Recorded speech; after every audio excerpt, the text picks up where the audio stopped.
Bismillahirrahmanirrahim. Alhamdulillahirabbil alamin. Wassalatu wassalamu ala sayyidina maulana Muhammadin wa ala alihi wa sahbihi ajma'in, amma ba'd. Rabbi yassir wa la tu'assir, Rabbi tamim bil khair. Rabbana syrah lana sudurana wa yassir lana umurana wa umural muslimin wahlul 'uqdatam min lisanina yafqahu qawlana bisanadina al-muttasili ila imamil khatimatil hufaz al-imam Jalaluddin As-Sayyidi rahimahullah ta'ala wa qaddasallahu sirrahu wa adama nafa'a bi ulumihi wa barakatihi wa nafahati wa madati wa karamati fid darini amin. Kita lanjutkan kitab Jami' As-Saghir huruf mim. Hadis pertama diriwayatkan dari Sayyidina Abdullah bin Abbas radhiyallahu ta'ala anhuma. Hadis sahih. Nabi SAW bersabda, Ma'ul bahri tahur, air laut itu suci mensucikan. Artinya salah satu air yang sah digunakan untuk bersuci, mandi hadas, berwudu, mencuci najis adalah air laut. Maka dalam kitab fikih ulama katakan air mutlak ada 7: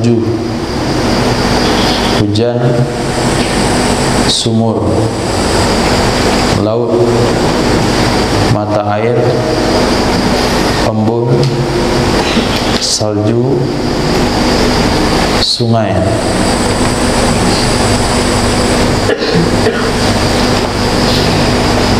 Hadis berikutnya Nabi SAW bersabda,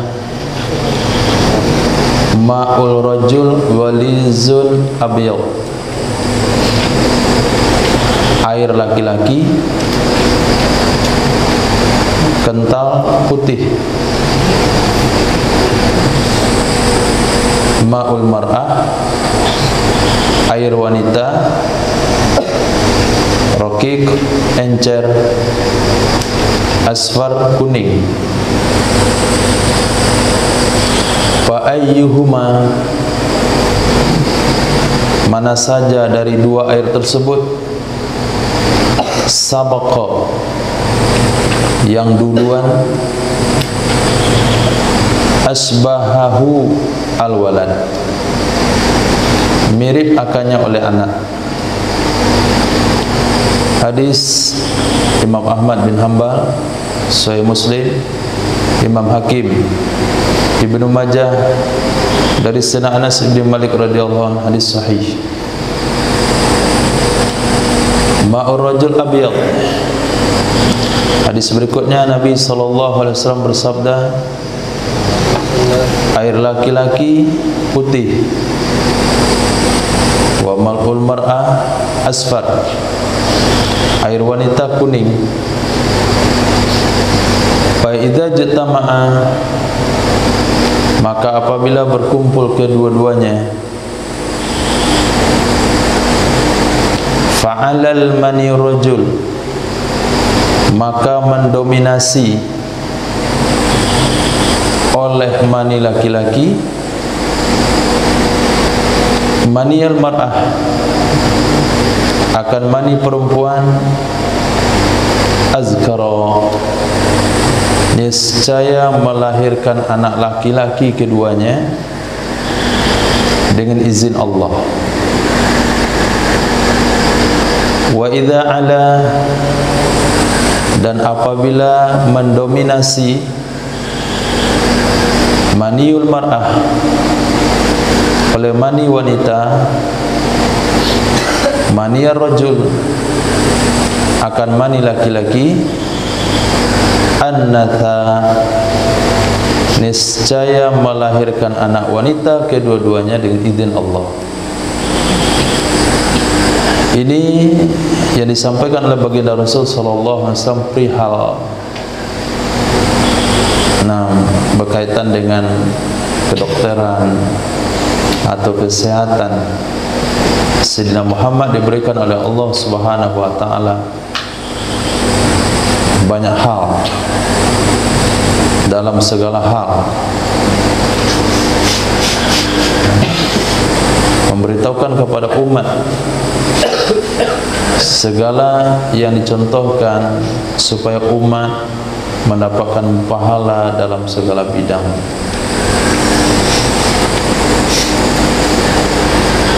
Hadis riwayat Imam Muslim, Sunan Nasa'i, hadis sahih. Nah, itu kita serahkan saja sama dokter untuk menganalisa hadis tersebut. Nah, ini yang untuk antum. Ma'u zamzama lima syuribalah. Air zam-zam 5 bagi sesuatu yang diminum ia air zam-zam untuknya sesuatu. Itu terjemahan harfiahnya. Maksudnya air zam-zam akan berfungsi sebagaimana niat orang meminum.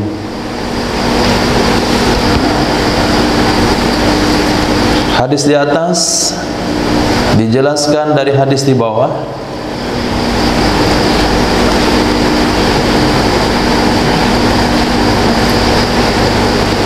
Ma'u zamzama lima syuribalah. Air zam-zam sesuai dengan niat yang diniatkan. Air zam-zam untuk sesuatu yang diminum, ia air zam-zam untuknya sesuatu. Itu terjemahan hurufnya, lafaznya. Mafhumnya, air zam-zam akan memberikan efek sesuai dengan niat orang meminum. Fa in syaribtahu tastabiya bih. Jika kamu minum akannya, jika kamu minum akannya, tastafi, engkau mencari kesembuhan, engkau mencari kesembuhan dengannya, syafaqallah, niscaya menyembuhkan akanmu oleh Allah Subhanahu wa ta'ala. Fa in syaribtahu, jika engkau minum akannya, musta'idzan, keadaan minta perlindungan, a'azakallah, niscaya melindungi akanmu oleh Allah. Wa in syaribtahu, jika engkau minum akannya, litaqta'a zoma'aka, supaya engkau menghentikan rasa hausmu, qata'a Allah, niscaya menghentikan akannya oleh Allah.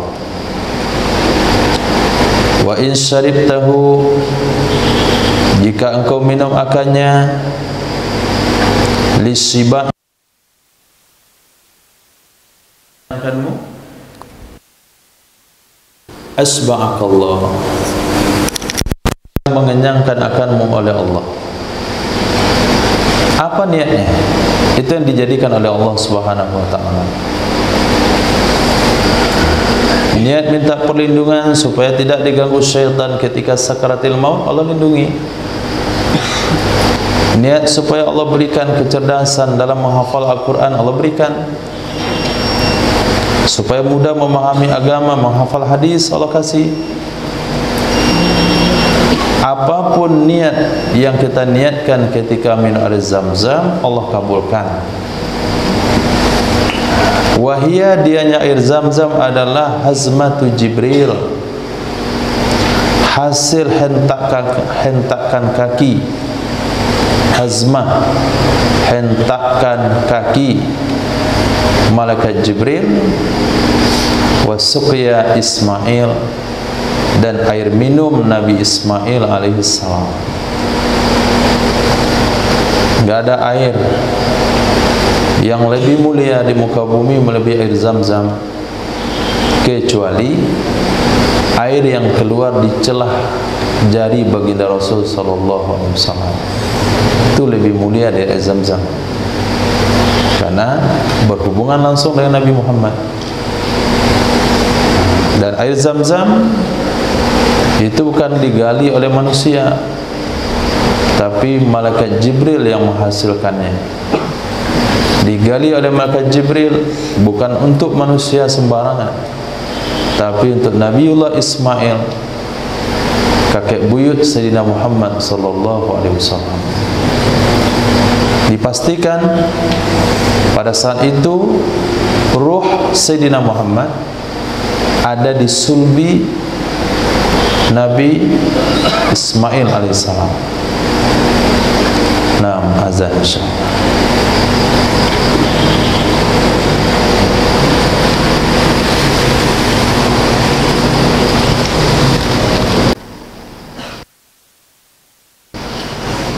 Bismillahirrahmanirrahim.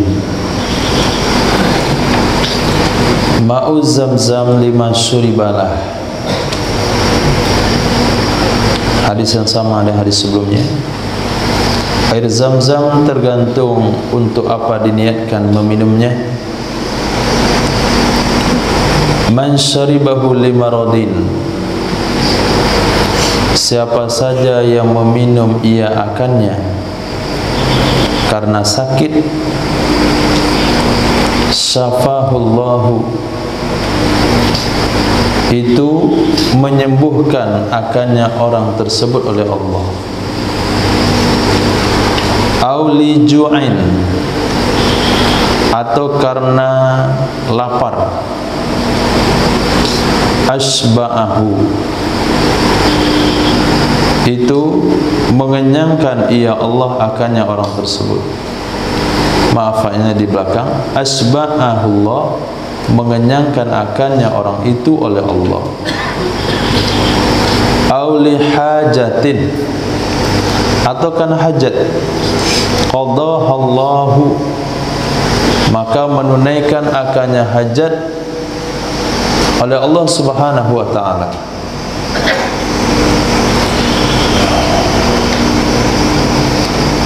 Hadis berikutnya, ma'u Zam-Zama syifa'un min kulli da'. Air Zam-Zam adalah obat setiap penyakit. Air Zam-Zam adalah obat dari setiap penyakit. Ada hadis dhaifnya, ada hadis hasan, ada hadis sahih. Semuanya ada makna yang sama. Air Zam-Zam tergantung kepada niat orang meminumnya.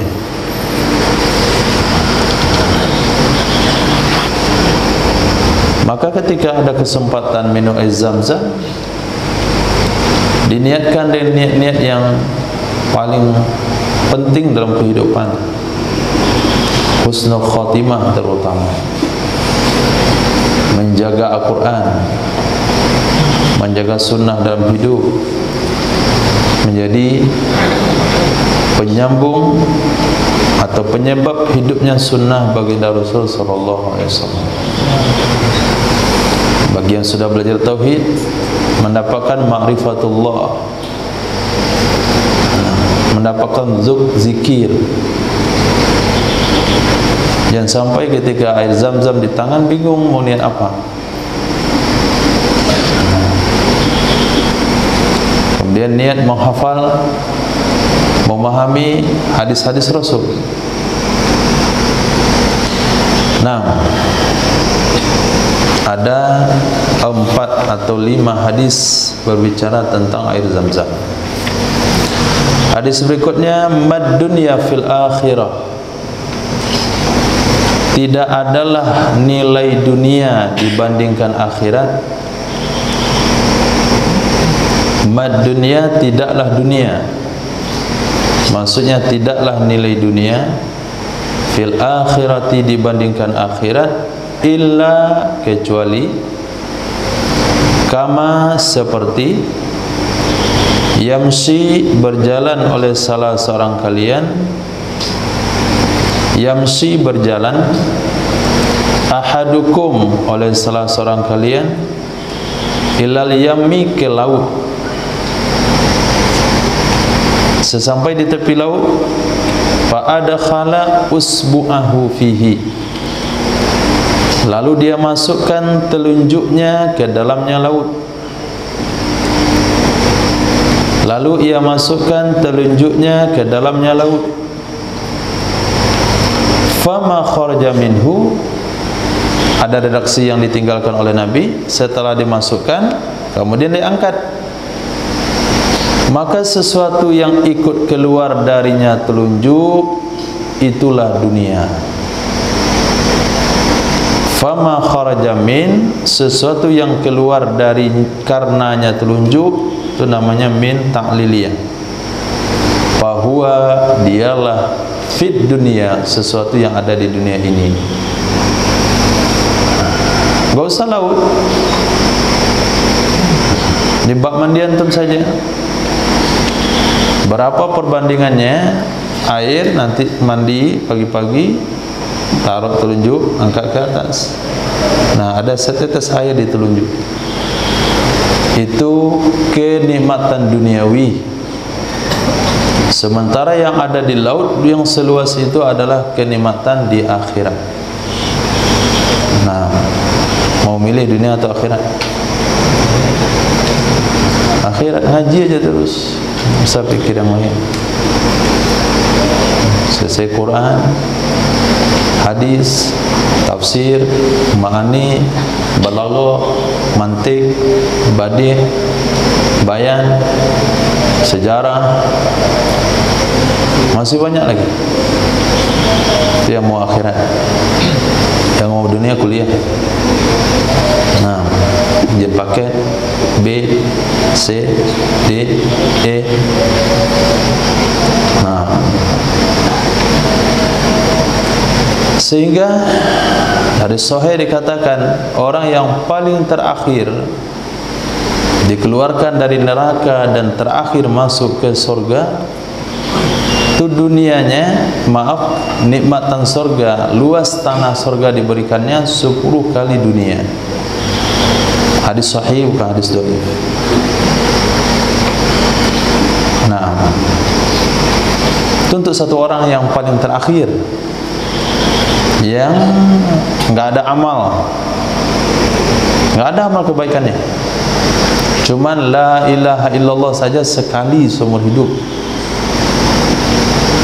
Itu cuma amalnya.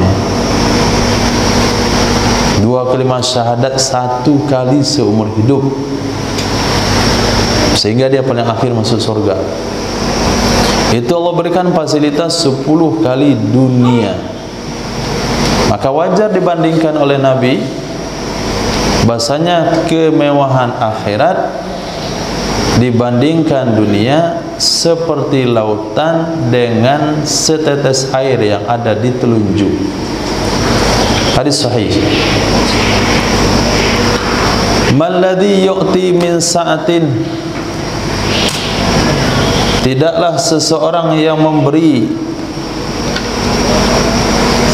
malladhi, tidaklah seseorang yu'ti yang memberi ia min sa'atin, dari karena keluasan, dari karena kecukupan, dari karena punya kekayaan, bi'a'zama ajran, dengan lebih besar pahalanya,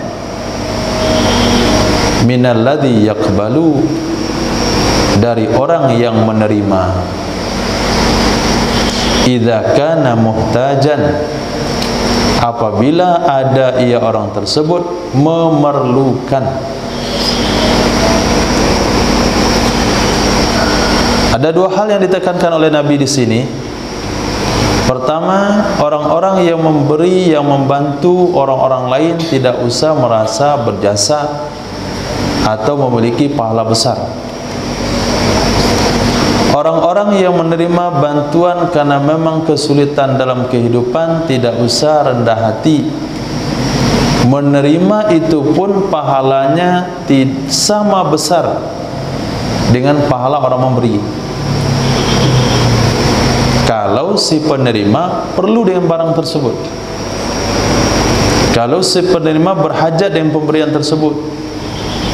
Tapi kalau dia enggak berhajat lalu dia terima, memang pahalanya enggak sebesar kalau dia berhajat.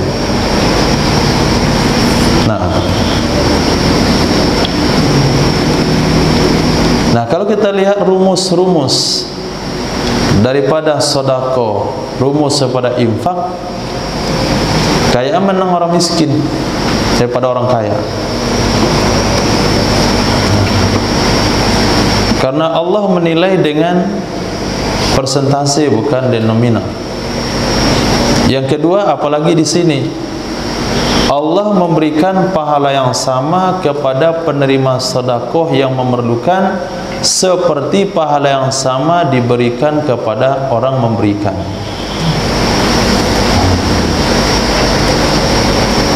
Apalagi yang diberikan zakat, itu enggak perlu merasa berjasa. Ucapkan terima kasih karena telah bersedia menerima zakat saya. Terima kasih banyak karena zakat saya sampai kepada tangan orang yang lebih baik. Terima kasih banyak karena sedekah saya sampai di tangan orang yang menggunakan untuk ketaatan kepada Allah Subhanahu wa taala. Hadis sahih juga. Mal mu'ti min sa'atin. Hadis sahih juga dengan makna yang sama. Tidaklah orang memberi dari karena kecukupan. Beda orang memberi dia sendiri tidak punya uang, dia sendiri tidak cukup, itu beda nilai pahalanya. Ini orang memberi min sa'a karena memang punya kecukupan. Kalau dia berikan enggak ada pengaruhnya dalam hidupnya. Enggaklah dia berhenti makan gara-gara dia bersedekah. Jangan berhenti makan, kurang saja tidak daripada harta yang dia punya. Itu maknanya memberi min sa'a.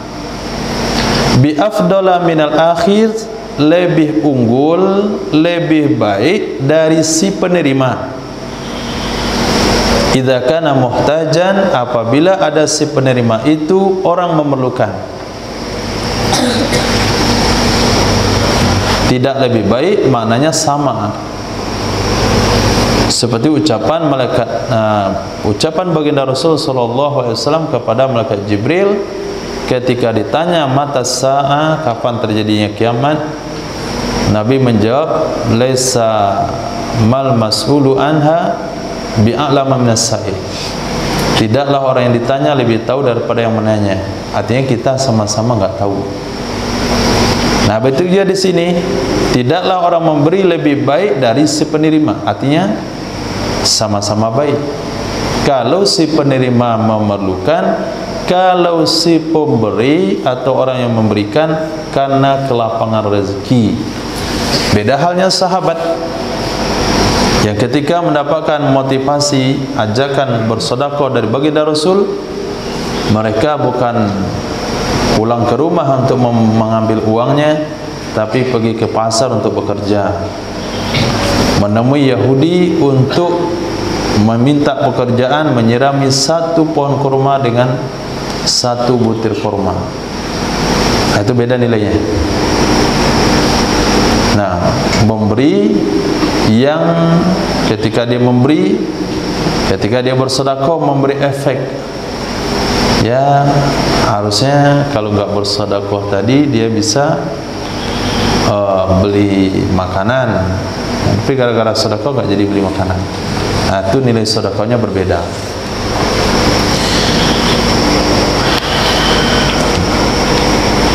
Mal mautu fima ba'dah. Tidaklah kematian dibandingkan dengan perjalanan setelahnya kecuali seperti nathati anzil, di tanduk kambing. Nah, seperti di tanduk kambing. Natha itu menggunakan ta marbuto. Ulama nahu katakan tu tamarrah, maknanya sekali. Sekali di tanduk kambing. Kalau dibandingkan dengan apa yang kita lewati setelah kematian tersebut. Sementara kematian itu sendiri Nabi ibaratkan seperti 70 kali tebasan pedang. Kematian itu sendiri. Tapi kalau kematian itu dibandingkan dengan suasana kubur, menghadapi mungkar nakir, kemudian sirat, kemudian mizan, kemudian mahsyar, ba'ats, itu kematian yang dahsyatnya seperti tebasan 70 tebasan pedang dibandingkan dengan perjalanan setelah kematian dalam kubur awalnya, itu sama kena sekali tanduk kambing. Pernah tanduk kambing? Kalau nggak pernah besok coba. Nanti Idul Adha sebelum kita korbanin, coba dulu. Adu kepala sama kepala. Sekali saja. Nah, itu rasanya mati. Dibandingkan dengan tidur di kubur, dibangunin oleh malaikat. Marrabbuka. Itu gak sama dengan pertanyaan ujian itu. Suaranya lantang, bukan pelan. Nah, maka perlu persiapan untuk mati.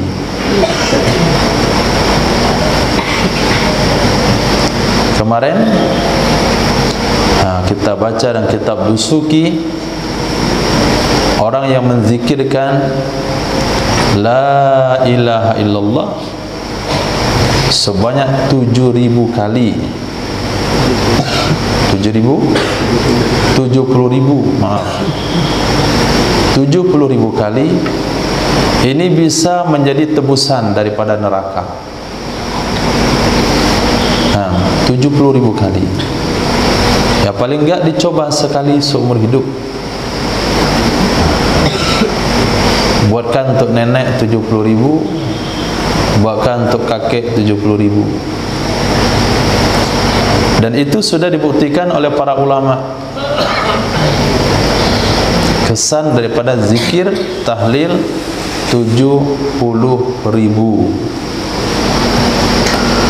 Nah, kalau orang yakin dengan kejadian tersebut, suasana akhirat, tentu 70.000 itu enggak terlalu berat. Nah,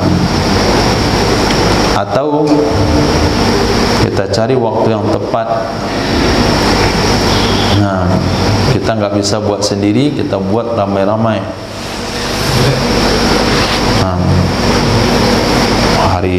Hari besar, hari apa yang ada nanti?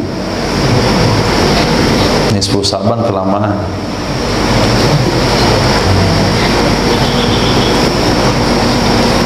Hari apa? 10 Muharram.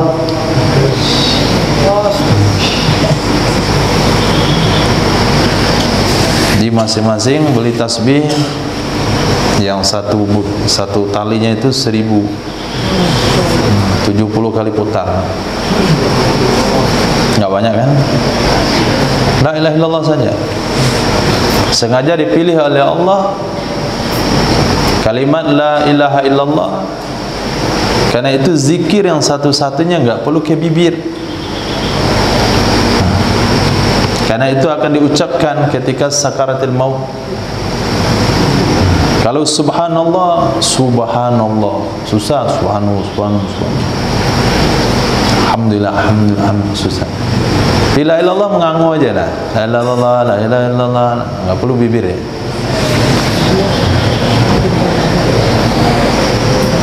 Dipilih kalimat yang semudah kalimat itu.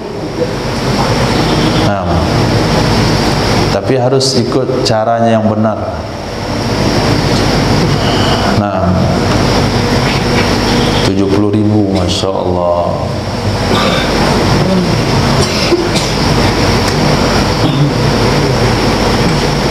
Serasa selepas zikir tu ada yang terpilih jadi wali kayak.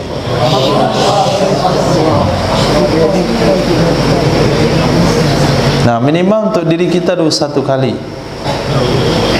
Jadi salah seorang ulama setelah mendengar hadis tersebut, beliau baca 70.000 kali. Beliau peruntukkan untuk keluarganya satu, buat sekali itu paket 70.000. Kemudian beliau buat untuk diri beliau sendiri 70.000, katanya untuk saya ini. Nah, satu kali beliau kedatangan tamu seorang pemuda yang dikatakan kasaf. Ada waktu-waktu kasaf dia bisa lihat surga neraka. Nah, maka pemuda itu satu saat berteriak, kencang kali teriaknya, seperti orang ketakutan. Dia tanya, kenapa? Katanya, ibu saya sedang di neraka. Kata ulama ini, saya ragu dia itu kasar atau bukan, tapi paling enggak saya mau tes lah. Nah, dia betul kasar atau tidak. Akhirnya saya niatkan dalam hati, ya Allah, zikir yang sudah saya buat 70.000 tadi, saya jadikan tebusan untuk ibu dia. Lepas itu langsung pemuda itu senyum, alhamdulillah paman, ibu saya dah keluar dari neraka. Otomatis. Dia kata seorang syekh tersebut, ada dua keyakinan saya yang bertambah. Satu dengan hadis tersebut, yang kedua saya yakin dia memang kasaf. Nah, itu amalan sekali seumur hidup cukup. Kemudian Allahumma ajirni minan nar setiap maghrib dan subuh. Itu hadis sahih. Antum bayangkan di sini hadisnya. Yang Nabi sabdakan mati yang seperti kambing di kulit hidup-hidup, ditebas 70 pedang di tempat yang sama. Itu mati yang sedahsyat itu, kalau dibandingkan dengan suasana setelah mati, kubur, mahsyar, sirat, itu cuma sekali tanduk kambing perbandingannya.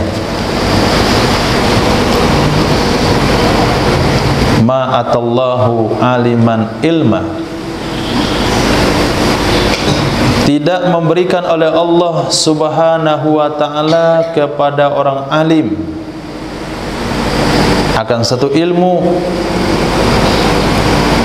kecuali akhadha alaihil mitsaq, mengambil ia Allah Ta'ala di atasnya orang alim akan perjanjian. Apa perjanjiannya? Alla yaktumahu, bahwa tidak menyembunyikan ia alim akannya ilmu. Itu janjinya. Hadis sahih. Artinya setiap ilmu yang kita dapat dalam belajar dari perut-perut kita, itu kalau sekiranya ada kesempatan, ada kemungkinan bisa diamalkan oleh umat atau berkaitan dengan kepentingan umat, mesti disampaikan.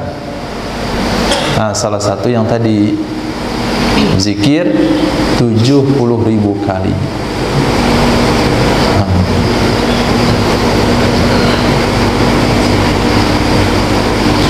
Ma atakallahu min hadzal mal, apa saja yang memberikan kepadamu oleh Allah,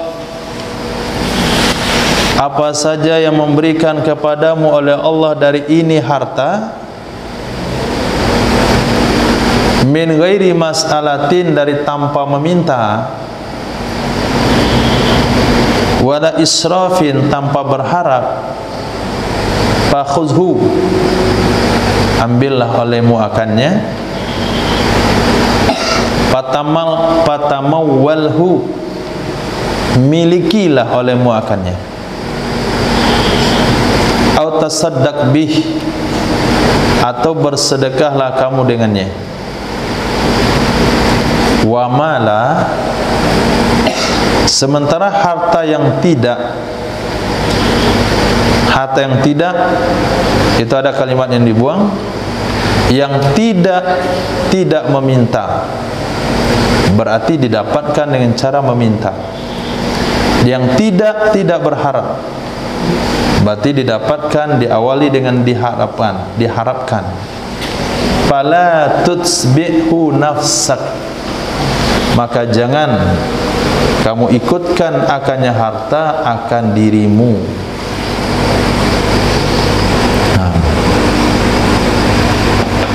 Jadi kalau ada teman memberi sesuatu, makanan, roti, kita tidak meminta, kita tidak berharap, boleh diambil. Tapi kalau meminta nggak boleh, bahkan berharap pun nggak boleh.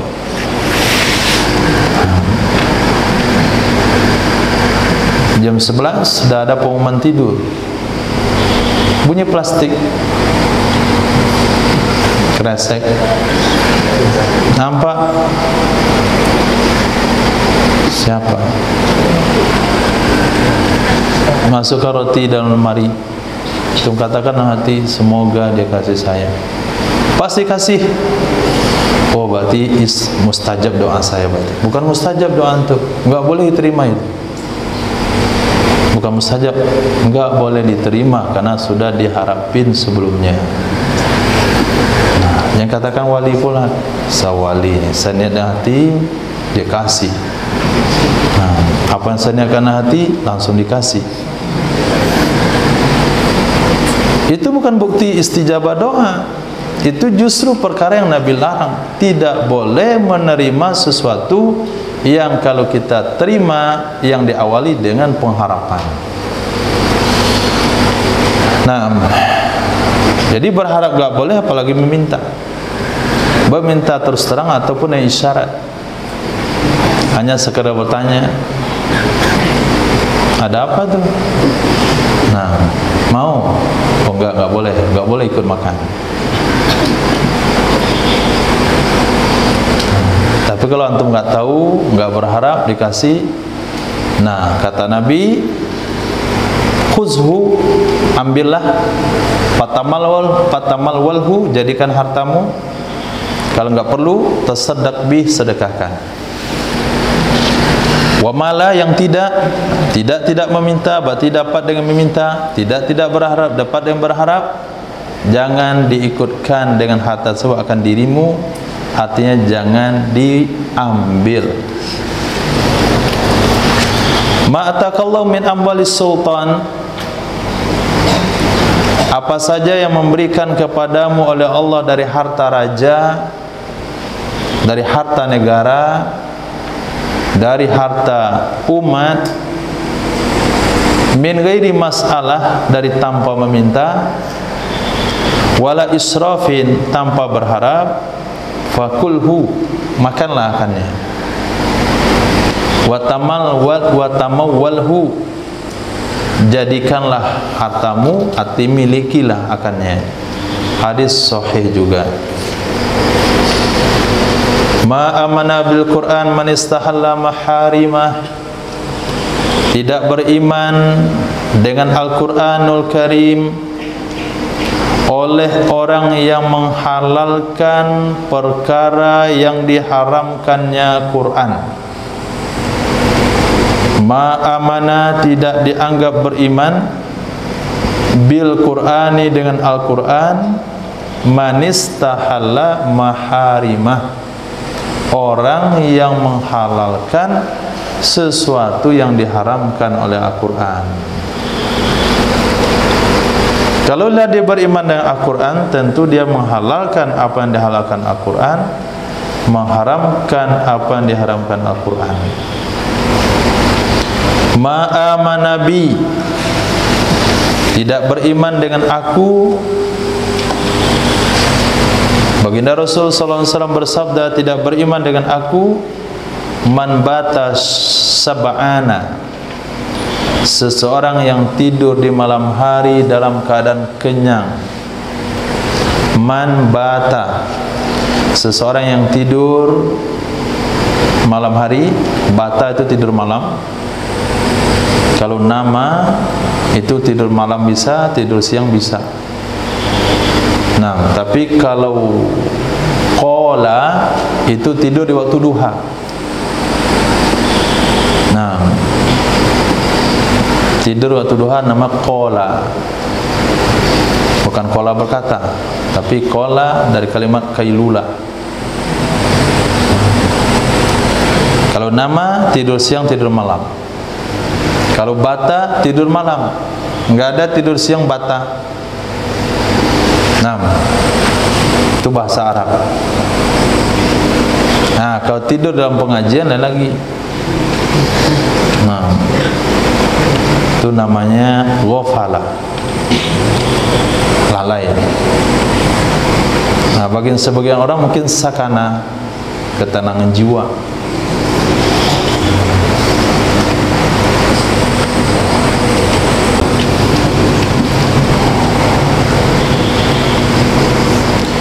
Wajaru ja'i, padahal tetangganya lapar.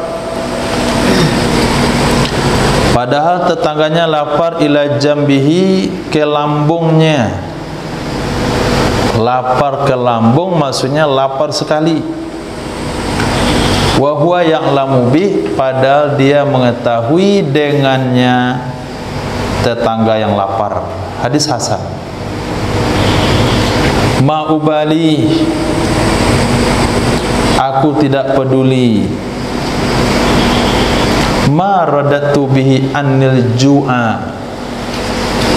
sesuatu yang aku atasi dengannya dari diriku akan kelaparan.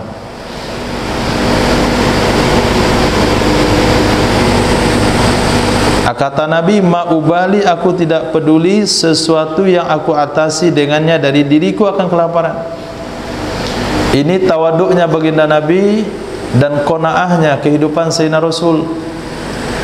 Nabi SAW tidak mempedulikan apapun yang bisa mengatasi lapar beliau. Apakah itu qura', kulit yang ada di kaki kambing yang kita pasti buang kakinya. Nabi itu makan itu kulit yang ada di sana. Nabi bersabda, "Lau du'itu ilal qura' la ajabtu." Kalau aku diundang memakan kikil kulit yang ada di kakinya, aku akan datang. Dengan pecahan roti pun Nabi siap mengatasi laparnya. Nah, la ubali, saya nggak peduli, yang penting kenyang. Ini dalam tanda kutip nilainya, kualitasnya, bukan halal haram. Orang sekarang juga cocok hadis ini nih, ma'ubali maradatu minal ju'. Saya nggak peduli apapun mengatasi lapar saya, mau halal mau haram. Bukan ke sana babnya. Ini mau mewah atau tidak mewah, mau sedikit mau banyak. Kadangkala baginda Rasul SAW mengumpulkan ar-radi'i minat tamar, korma-korma yang sudah usang, yang sudah enggak bisa dimakan. Ma'ubali ma'ataitu, saya tidak peduli apapun yang aku kerjakan. Ma'ubali, saya tidak peduli ma'ataitu, apapun yang aku lakukan.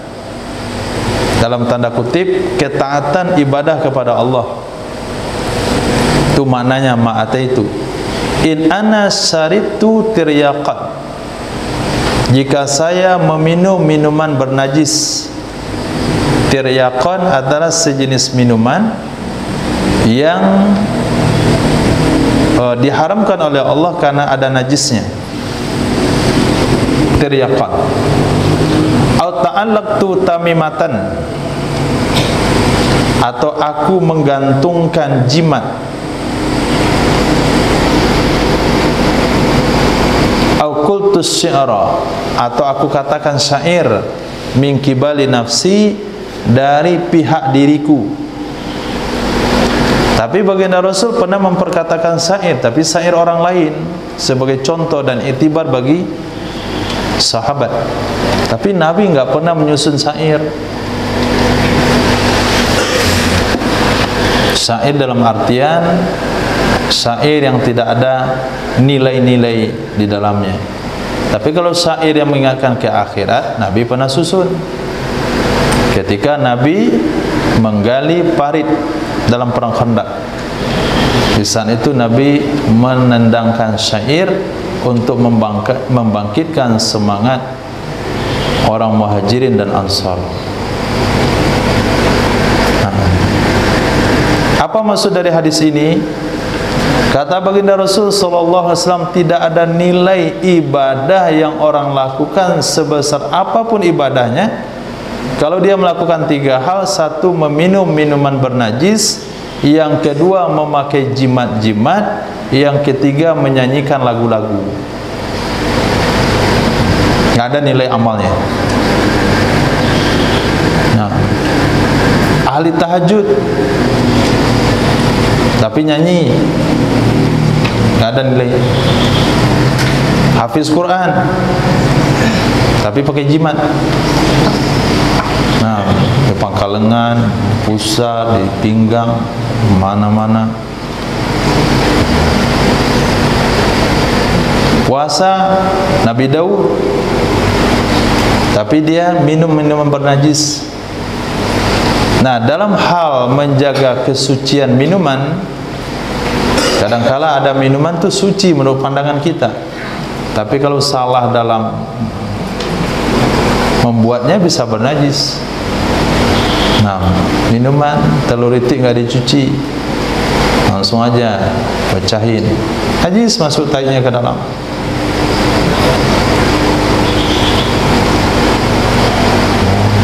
Antum bikin es jeruk tapi pisaunya kotor, iris, bernajis.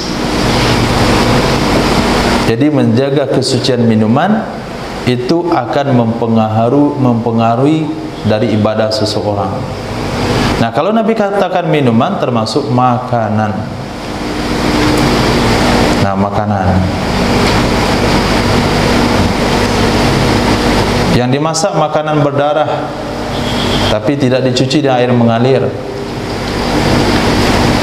atau setelah mencuci daging dibiarkan airnya tergenang. Memang dimaafin darah yang ada dalam daging, tapi tidak dimaafkan kalau sudah terendam dengan air darah. Maka kalau cuci daging, airnya ditiriskan supaya najis tidak menggenangi air, kemudian menggenangi daging, nanti kemakan najis. Nah, ma'attaqah itu dalam bahasa Arab disebut dengan ta'ajjub. Alangkah takwanya dia, alangkah takwanya dia, alangkah takwanya dia. 3 kali dipuji baginda Rasul. Siapa? Ra'i ghanamin ala ra'si jabalin, penggembala kambing di puncak gunung. Yuqimu fiha shalah, mereka dia melaksanakan di sana padanya gunung akan ibadah solat. Ra'i, satu orang pengembala. Itu dikatakan oleh Nabi sangat bertakwa. Ya, kita lihatlah kehidupan masyarakat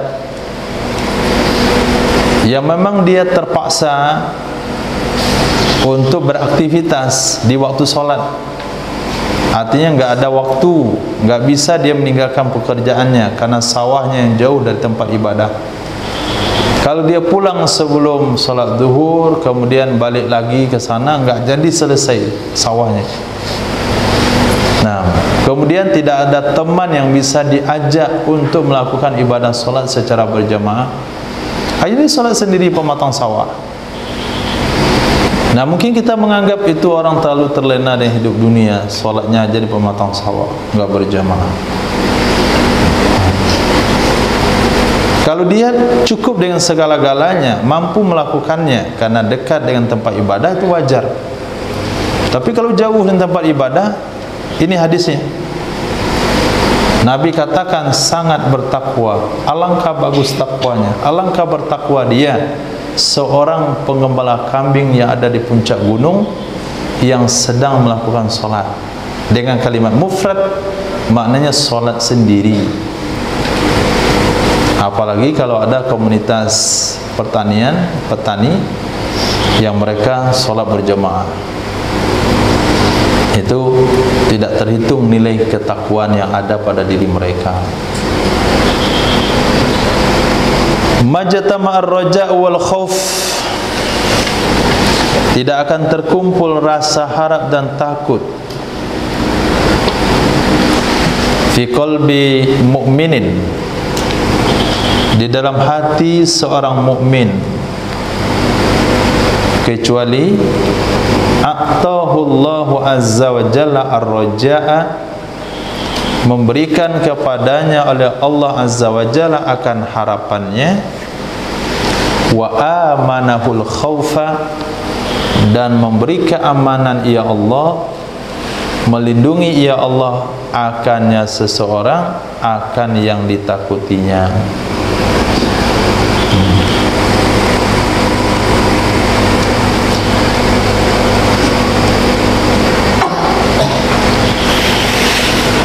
Raja wal khauf, dua perkara yang dijaga keseimbangannya untuk kesempurnaan iman.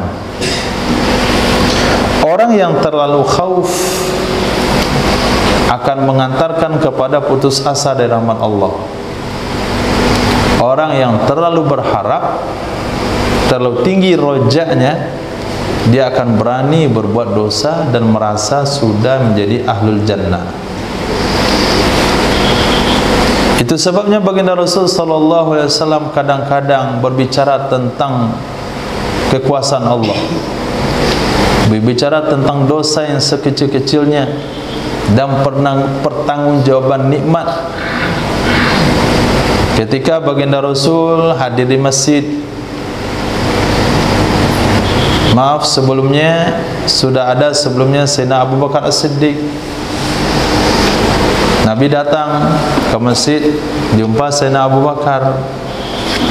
Ditanya, wahai Abu Bakar, kenapa waktu sekarang ni ada di masjid? Enggak ada, wahai Rasul, ingin jumpa saja dengan Tuhan. Gak lama setelah itu datang Sayyidina Umar bin Khattab. Wahai Umar, kenapa waktu sekarang ni ada di masjid? Lapar, wahai Nabi, perut ni lapar, maka saya keluar rumah. Nabi dengan Sayyidina Abu Bakar, Sayyidina Umar Nabi mengajak mereka untuk mendatangi kebun Sayyidina Abu Talha yang kebetulan ada di depan Masjid Madinah. Ya, kita datang ke kebun Abu Talha. Sampai di sana Sayyidina Abu Talha tidak ada di tempat, yang ada istrinya. Nabi menanyakan, katanya nanti akan datang. Sayyidina Abu Talha sedang mencari kayu bakar. Datanglah Sayyidina Abu Talha, bahagia, senang dengan dikunjungi oleh baginda Rasul, dua sahabatnya. Dipetik seluruh macam kurma, mulai pada yang muda, setengah matang, yang kering. Kata Sayyidina Rasul, kenapa banyak sekali macamnya? Kata Sayyidina Abu Talha, biasa memilih mana yang mau sesuai dengan selera. Sayyidina Abu Talha sembelih seekor kambing, masakkan buat baginda Rasul. Berarti masak kambing itu sebentar sebetulnya. Kemudian makanlah Sayyidina Rasul.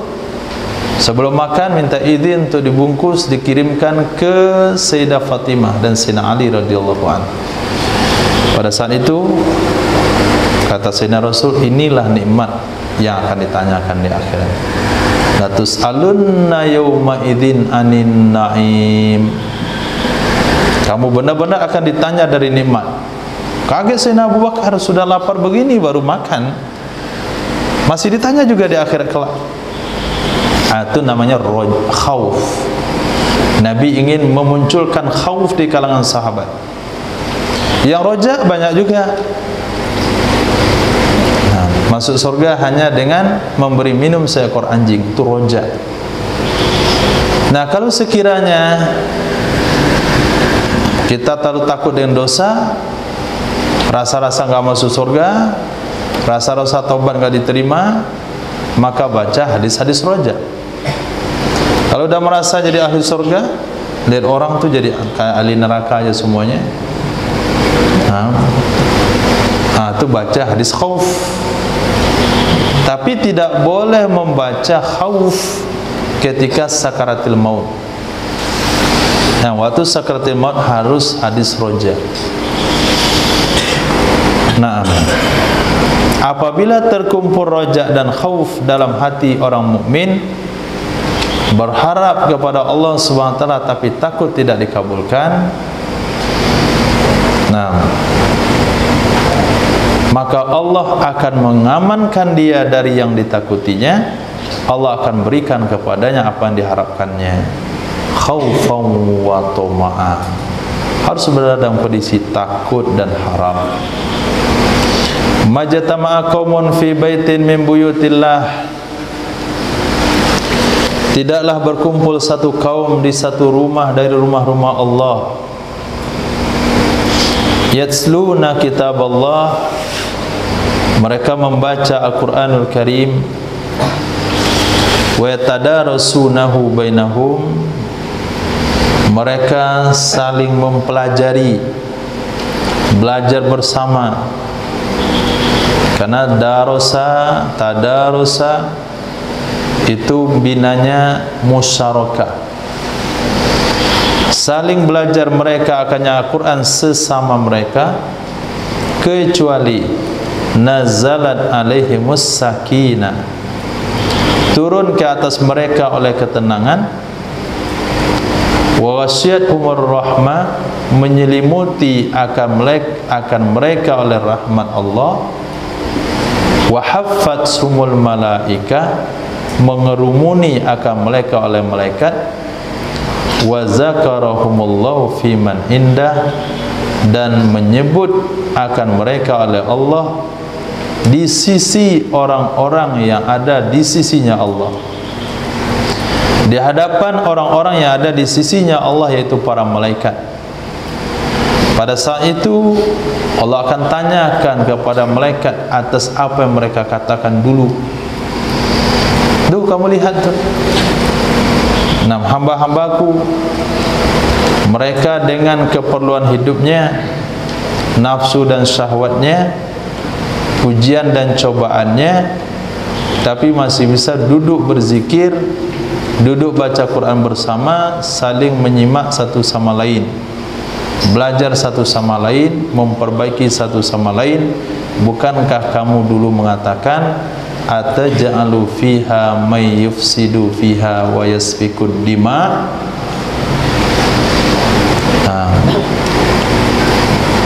Itu maksud dibangga-banggakan oleh Allah. Nah, kalau dia dibanggakan oleh Allah hari ini, kemarin dan sebelumnya, besok dan seterusnya, maka dia terkenal di langit di kalangan malaikat. Kalau dia sudah terkenal di kalangan malaikat, masuk ke kubur, malaikat sudah tahu. Berada di mahsyar, malaikat juga sudah kenal. Berada di sirat, malaikat sudah kenal. Dia pulang ke akhirat, sudah dikenal oleh panitia akhirat, yang lebih mudah hidupnya. Tapi kalau orang yang tidak pernah dibanggakan di hadapan para malaikat, maka nggak tahu. Itu logika berpikir. Nah, majtama'a qaumun ala dzikrin, hadis hasan. Ini dalil zikir berjamaah. Nah, Salafi berarti belum baca hadis ini. Kalau dia baca pasti nggak dibid'ahkan zikir berjamaah. Majtama'a qaumun, tidaklah berkumpul kaum atas zikir. Yang tadi kan baca Quran, ya ini khusus hadisnya zikir. Walaupun dari hadis yang tadi bisa kita istinbat dalil zikir berjamaah. Nah, tapi yang ini hadisnya lebih sharih. Tidaklah berkumpul satu kaum di atas satu zikir. Dia berkumpulnya karena berzikir mengingat Allah. Fatafarraqu anhu, lalu mereka berpisah. Mereka bubar darinya perkumpulan zikir, kecuali qila lahum, dikatakan kepada mereka kaum yang hadir tersebut, qumu maghfuran lakum, berdirilah kalian semua keadaan diampuni dosa-dosa lakum kalian. Dalam riwayat yang lain, seorang malaikat berkata kepada Allah, faqala malikum minal malaikata ya rabbi inna fiha ahadun laysa minhum. Ya Allah, sesungguhnya di antara mereka ada orang yang bukan golongan mereka. Dia duduk di sana bukan untuk berzikir, dia ada hajat, dia ada keperluan, dia ada maksud yang lain. Dia terkepung hujan, sepertinya dia mau pulang, tapi karena hujan dia duduk di situ. Dia cuma memperhatikan saja. Dia mencari kekurangannya, mana letak bid'ahnya zikir. Kata Allah Subhanahu wa taala, orang itu pun diampuni dosanya, li'annahum qaumun la yasqa jalisuhum, karena mereka adalah satu kaum yang tidak akan celaka orang duduk bersama mereka. Jadi ketika zikir subuh Jumat, sore Jumat, zikir malam Jumat, itu kalau ada kawan-kawan yang mengantuk pun, yang dia pura-pura baca, mulutnya dia sebetulnya nggak baca, itu pun dapat pengampunan dosa, tapi nggak dapat pahala. Dia dapat keberkahan majelis saja, dapat keberkahan majelis, tapi tidak dapat fadilah dari apa yang dibaca. Nah, kawannya naik makom, naik dengan zikir yang dibaca, dia karena nggak ikut zikir, jadi levelnya tetap di bawah, sehingga hafalannya situ-situ saja. Nah, 2 juz tahun, 1 juz 6 bulan. Nggak usah kaget melihat orang-orang yang, oh kenapa antum cepat lagi menghafal? Lihat zikirnya lengkap atau tidak. Antum yang lambat menghafal, zikirnya lengkap atau tidak.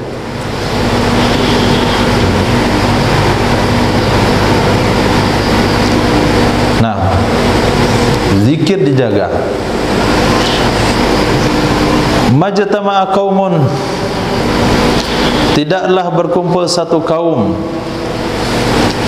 summa tafarraqu, kemudian mereka berpisah-pisah,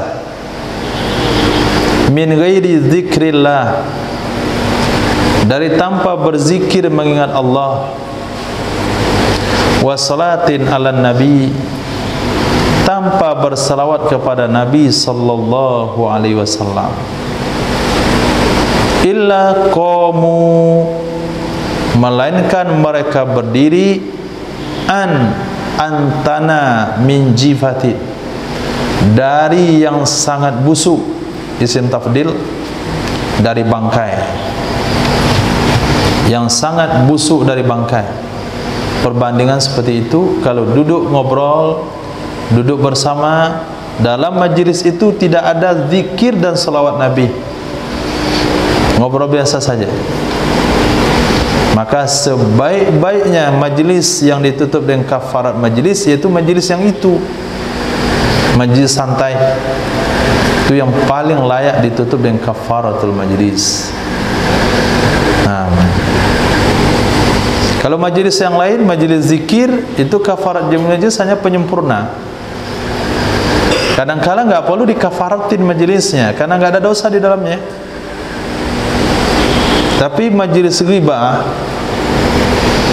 majlis bicara sia-sia, nah ini yang nilainya seperti baru bangun, baru bubar daripada bangkai yang busuk.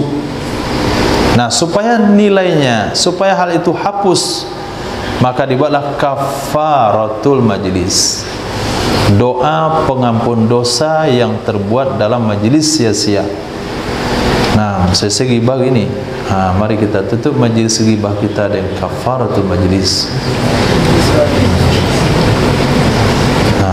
Bapak-bapak selesai main domino, mari kita tutup majlis domino kita dengan kafaratul majlis. Itu hakikat daripada doa kafaratul majlis. Antum selesai muzakarah dengan kawan, selesai baca taklim satu hadis 3 kali diulang, untuk kesempurnaan majlis kita tulis doa kafaratul majlis. Ada nilainya, tapi kalau nggak dibaca, nggak memberi pengaruh di akhirat. Tapi yang ngobrol yang kawan nggak jelas itu, cerita yang sudah diulang 3 kali diceritain lagi, itu yang perlu ditutup dengan kafaratul majlis. Kemarin sarasan tuh lu cerita itu kan, cerita film yang sudah nonton bersama-sama, itu apa lagi ceritanya, sama-sama nonton. Itu maka kita belum mulai lagi majlis syahadatul aflam, karena masih ada sabak ulang belum habis. Kan sudah nonton ramai-ramai, mau tidur, ceritain lagi yang tadi. Itu kan perbuatan sia-sia. Barang dilihat sama-sama diceritain.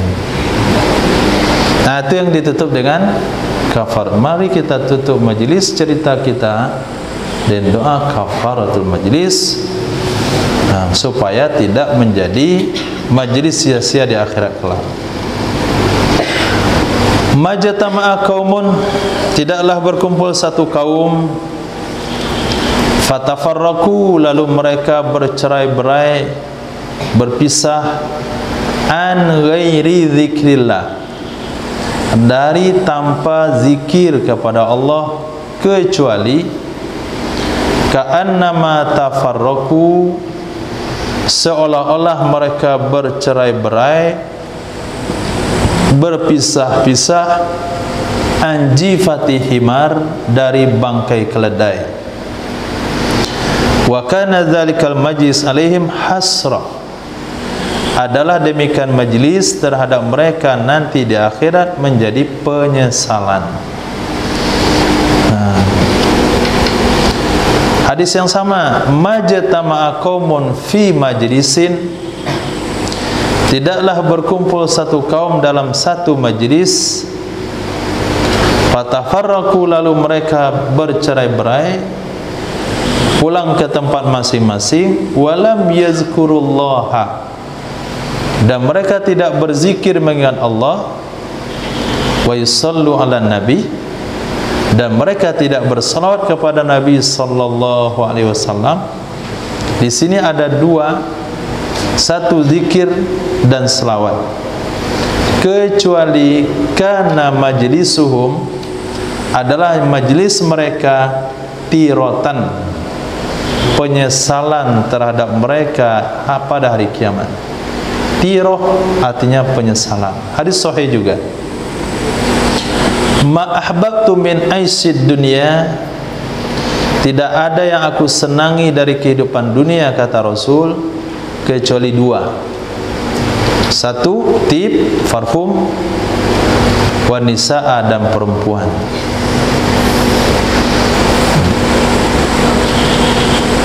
Ma ahabba abdun abdan lillah, tidak mencintai oleh seorang hamba akan seorang hamba Allah, illa akrama rabbah, melainkan dia telah memuliakan Rabbnya. Tidaklah mencintai oleh seorang hamba akan hamba Allah, kecuali dia telah memuliakan Rabbnya. Ini hadis sahih, juga tidak diketahui oleh Salafi. Nah, karena mereka menuduh dan mereka merendahkan orang-orang yang mencintai para ulama dan wali-wali Allah. Dia menganggap itu perkara sia-sia. Ziarah ke makam wali-wali, datang dari tempat yang jauh ziarah, membuat majlis haul untuk orang-orang yang sudah meninggal dari para ulama. Semuanya itu dilakukan oleh umat, oleh ahli sunnah wal jamaah adalah mengingatkan mereka ke sosok tersebut sehingga cintanya tetap ada. Dijawab di sini, tidaklah seseorang mencintai salah seorang hamba Allah melainkan dia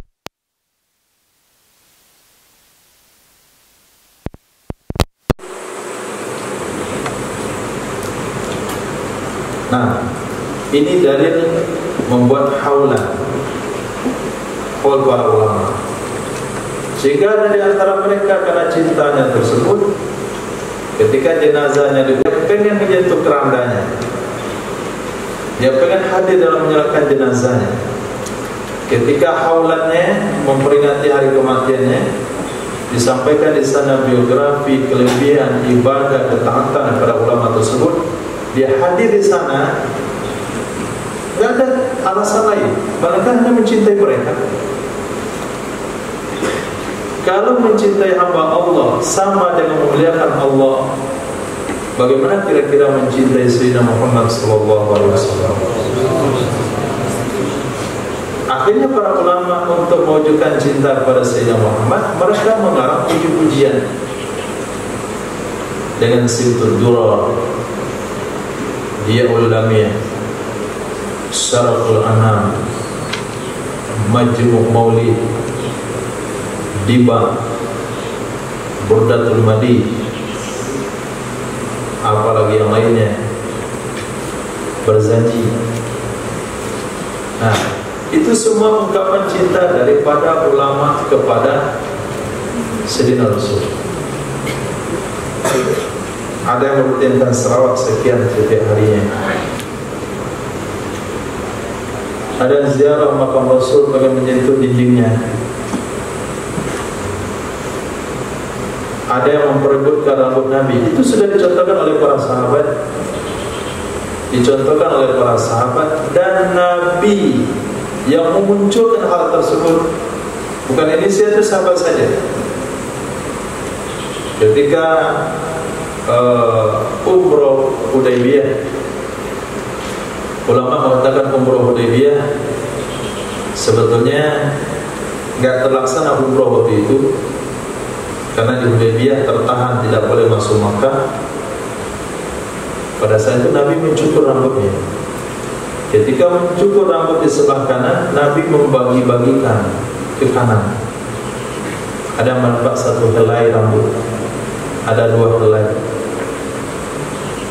Kenapa Nabi sengaja membagikan rambut? Hadis sahih, cerita muktabar. Rambut itulah yang ada pada Sayyidina Khalid bin Walid yang diletakkan di pincinya. Rambut itu yang ada pada Sayyidina Anas bin Malik yang berpesan kalau saya meninggal tolong rambut ini taruh di balik lidah saya. Nah, hari ini juga ada rambut Nabi, cuma kita rapu, itu saja masalah.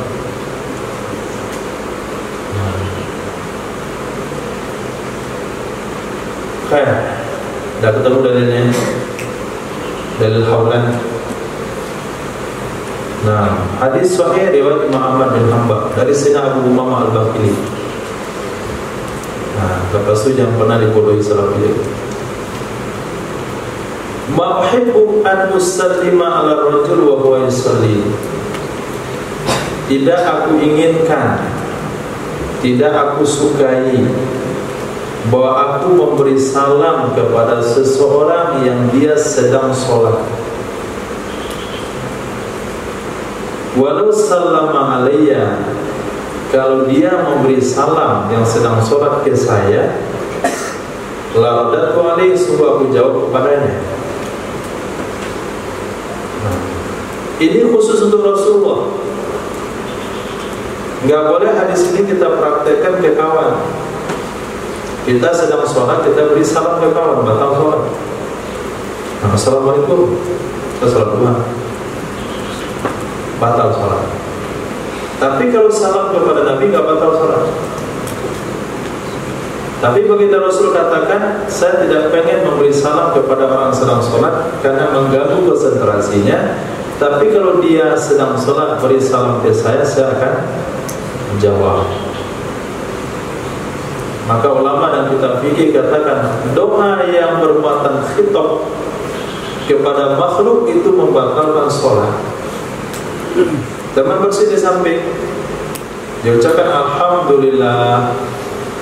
Kita ada sering menjawab bersihnya kawan, yarhamukallah, batal sholat kita karena ada kitab. Tapi kalau kita ganti dari dhamir ghaib, yarhamuhullah, enggak batal sholat. Yarhamuhullah, kalau yarhamuhullah batal. Nah, apalagi yang bersentuh imam masjid, kata imam alhamdulillah. Jamaah Rabbana bilang yarhamuhullah, enggak batal sholat. Yarhamukallah, batal sholat. Tapi kepada Rasul enggak batal. Assalamu alayka ayyuhan nabi, itu tidak membatalkan sholat. Itu namanya khususiyah. Ma'uhibbu anna uhudan tahawwala lidhahaban, tidak aku inginkan, tidak aku sukai, sesungguhnya gunung Uhud tahawwala li, dia berubah bagiku zahaban, menjadi emas. Yang kuzu indi minhu, bertahan di sisiku darinya emas sebesar Uhud oleh 1 dinar, fauqatalas, lebih dari 3 hari, kecuali dinarun ursiduhu lidainin, 1 dinar atau dinar yang aku siapkan untuk bayar hutang. Hadis sahih riwayat Imam Bukhari. Ini makam Sayyidina Rasul. Nah, tidak untuk diikuti oleh umat juga. Kata Nabi, kalau saya diberikan emas sebesar Uhud, saya tak suka kalau sampai bertahan bersama saya lebih dari 3 hari, walaupun itu 1 dinar, kecuali uang yang aku peruntukkan untuk bayar hutang. Makam nubuah yang pula untuk praktekkan. Datang uang jajan dihabiskan 3 hari untuk bersedekah. Tapi semua kawan. Hari keempat, hari kelima, hari keenam untuk meminta. Hari ketujuh enggak mau ngasih, ngambil tanpa izin. Kenapa saya mengamalkan hadis Nabi lalu saya terlibat dosa? Bukan kamu mengamalkan hadis Nabi, tapi sombong mengambil makom baginda Rasul. Nah, dalam riwayat yang lain, Sayyidina Muhammad SAW beliau menyimpan nafkah 1 tahun untuk istrinya. Jadi 9 istri Nabi yang hidup dalam waktu yang sama itu sudah Nabi berikan nafkah 1 tahun. Jadi cerita Nabi pulang ke rumah Sayyidah Aisyah tidak ada makanan, itu karena memang Sayyidah Aisyah yang telah menginfakkan jatah dia 1 tahun. Jadi tidak boleh kehidupan zuhud seorang suami memaksakan zuhud kepada keluarganya dan kepada anak-anaknya. Boleh dia zuhud dengan sendirinya, tapi ini nafkah isi setahun, ini keperluan anak-anak setahun, lebih pada setahun nanti saya pikirkan lagi, semuanya saya infakkan, saya tawakal kepada Allah. Itulah lagi babnya. Tetapnya tidak boleh, karena menginfakkan semua harta itu maqam Sayyidina Abu Bakar As-Siddiq, menginfakkan separuh harta maqam Sayyidina Umar bin Khattab, menginfakkan sepertiga harta maqam Sayyidina Utsman bin Affan, maqam akhir zaman yang paling tinggi infak 1/10 dari kekayaannya.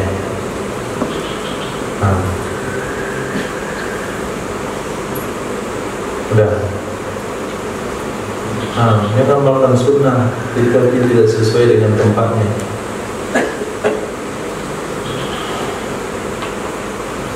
Ma uhibbu anna liyad dunya wa ma fiha bihadzal ayat. Saya tidak menginginkan sesungguhnya bagiku dunia dan semua isinya. Saya tidak menginginkan bahwa aku punya dunia bersama isinya dengan sebab ini ayat. Ya ibadiyalladzina asrafu ala anfusihim. Nah, wahai hamba-hambaku yang telah menzalimi diri-diri mereka. Dengan ayat tersebut baginda Rasul katakan, saya tidak kepengen kalau sampai saya punya dunia sekalipun dengan semua yang ada di dalamnya. Ma'uhibbu anni hakaitu insanan wa anna li kadza wa kadza. Saya tidak ingin, aku tidak ingin bahwa aku bercerita hakaitu. Hakaitu insanan, hakaitu ay fa'atu misla fi'li, aqultu misla qawli. Salah arti. Ma'uhibbu, aku tidak ingin, anni, sesungguhnya aku, hakaitu, aku meniru akan seseorang. Apa yang dia lakukan, aku lakukan. Apa yang dia katakan, aku katakan. Aku tidak ingin. Wa anna li kadza wa kadza. Walaupun bagiku ada sekian-sekian. Maksudnya walaupun aku diberi sekian-sekian harta, saya tidak mau mengikuti apa yang dia kerjakan, memperkatakan apa yang dia perkatakan. Hadis Sunan Abi Dawud, Sunan Tirmizi, Sayyidah Aisyah radhiyallahu anha, hadis sahih.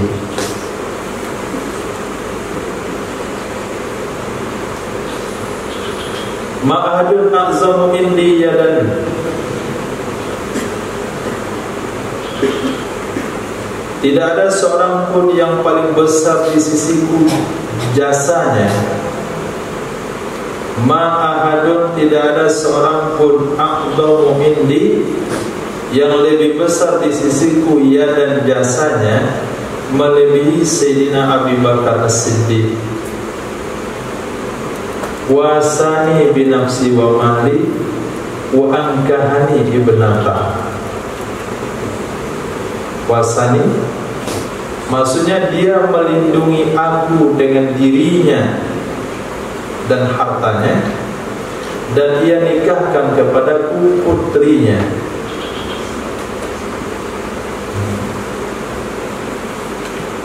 Dia lindungi aku dan dirinya. Ketika dalam gua Sur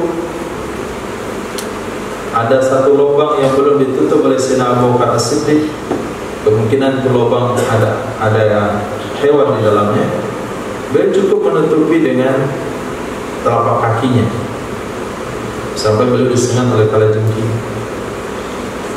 Sayyidina Rasul hijrah dari Makkah ke Madinah itu dengan dengan onta milik Sayyidina Abu Bakar As-Siddiq.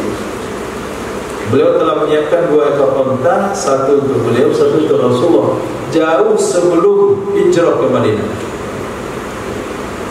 Dan beliau bersedia menikahkan putrinya kepada Sayyidina Rasul. Nah, ketika putrinya berusia 7 tahun. Nah, apa permasalahan jika 11 tahun? 7 tahun, kemudian digauli usia 9 tahun. Kalau 12 tahun berarti sudah lewat 3 tahun. Ma'ahadun aksara minar riba, tidaklah seseorang memperbanyak riba kecuali adalah akibat urusannya illa killah, berakhir kepada minus, berakhir kepada sedikit. Itu hadis Rasul hasan, pasti terjadi. Namun awalnya itu menggiurkan, utang riba. Tapi semakin banyak dia terlibat riba, pasti semakin akhir daripada kehidupan atau usahanya akan habis. Yamhaqullahu riba wa yurbis sadaqah. Allah hancurkan riba, Allah membiarkan sedekah. Beritahu orang tua, jangan terlibat riba apapun usahanya. Terakhir, ma ahdasa rajulun ikha'an fillah illa ahdasallahu daratan fil jannah. Ma ahdasa, tidaklah memperbaharui atau membuat baru oleh seseorang akan persaudaraan karena Allah, melainkan membuat baru oleh Allah baginya darajatan fil jannah, akan derajat dalam surga. Ma'ada sarajul ikhahan fillah, datang kawan santri baru, kalau antum jalin hubungan komunikasi yang baik, berarti ahdasa ikhaan, menambah persaudaraan se-Islam karena Allah. Nanti akan bertambah derajatnya. Datang satu lagi, dijalin lagi hubungan baik, kasih tahu di sini nggak boleh mengantuk zikir ya. Kalau antum ada apa-apa lapor ke saya bagian keamanan. Kalau antum demam lapor ke saya bagian kesehatan. Kalau ada masalah kasih tahu saya bagian pendidikan. Maka setiap kali ada bertambah satu lagi kawan barunya, ingat fillah. Fillah bukan karena banyak makanannya, fillah karena Allah. Nanti akan bertambah derajatnya surga, naik surga satu tingkat, naik lagi satu tingkat, naik satu tingkat. Maka kawan-kawan kita yang aktif di bidang tanggung jawab untuk pengkhidmatan kawan-kawan, itu akan banyak surganya. Pasti mereka itu lebih kenal, lebih dekat dengan orang yang punya tanggung jawab daripada orang yang ngurus diri sendiri, itu pun gak bisa diurus.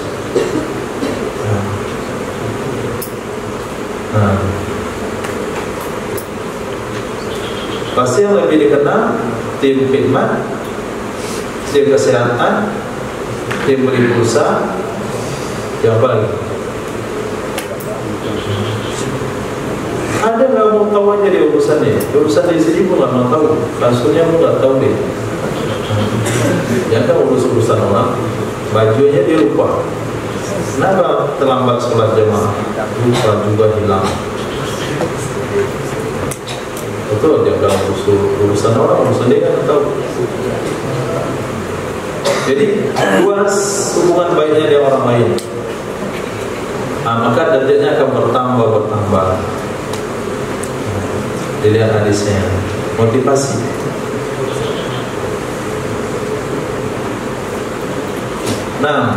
Itu ya menjadi 10 cerita pengalaman belajar kepada kawan-kawan yang ada di kelas antum.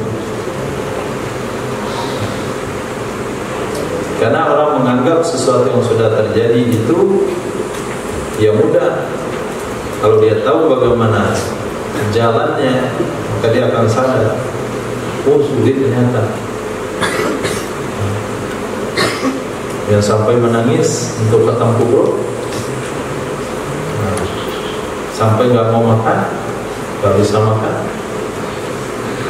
sampai mau pulang, nggak mau khatam kubro, sampai pusing kepalanya, nggak lancar-lancar apa kan, semakin dilancarin semakin hilang. Itu kan sejarah-sejarah yang Antum harus ceritakan kepada yang lain-lain, supaya mereka sadar itu memang perkara yang harus ditemui dalam perjalanan pendidikan. Cerita Rahul buat satu buku. Nah, ini cerita Rahul dalam menghafal. Ini cerita Habib dalam menghafal. Ini tantangan si Utsman dalam menghafal. Sehingga ada sejarahnya. Jadi tinggal baca. Oh, datang si Ibrahim. Baik. Puasa mirip ternyata dengan cerita Rahul. Nah, kita solusi sama dia. Sama-sama sering disoblakan. Kemudian si Fulan, oh saya mirip dengan cerita Fulan. Nah, itu kan ikhak namanya, persaudaraan karena Allah Subhanahu wa taala. Insyaallah, alhamdulillah, semoga Allah mudahkan. Maaf kalau ada salah dan dengar. Subhanallah wa bihamdihi, subhanallah wa bihamdika, asyhadu an la ilaha illa anta, astaghfiruka wa atubu ilaik. Subhanaka rabbil izzati amma yasifun, wa salamun alal mursalin, alhamdulillahi rabbil alamin.